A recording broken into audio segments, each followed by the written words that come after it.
महाराज जी के साप्ताहिक कथा संस्करण में आप सभी भक्तजनों का हार्दिक स्वागत है। आज की कथा का विषय सन्यासियों का मृत्यु भ्रम।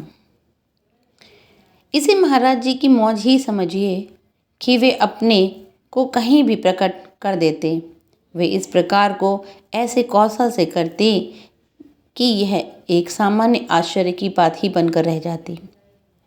साधारण लोग उनके भ्रमित होते ही ये थे, साधु सन्यासियों को भी मति भ्रम हो जाता था।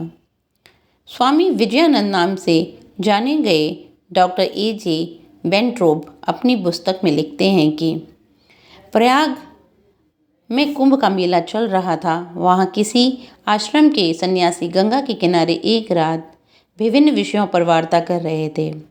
इस प्रकार बाबा नीम करोरी बाबा पर भी वार्ताएं होने लगीं। एक साधु ने बताया कि बाबा की गति सर्वत्र है। उनमें ऐसी शक्ति है कि वे कहीं भी हों, बुलाते ही प्रकट हो जाते हैं।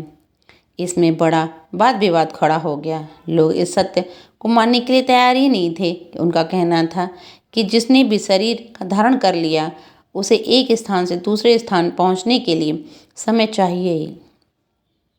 इस विवाद का व्यर्थ बताते हुए एक साधु ने कहा, यदि बाबा पुकार कर उपस्थित हो जाते तो बात सत्य है, अन्यथा झूठ ही है।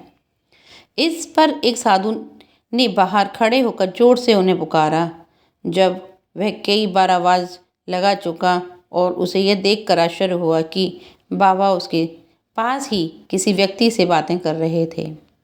बोलो नीम करोरी महाराज की जय। महाराज जी सब पर अपनी दया की नज़र बनाए रखना।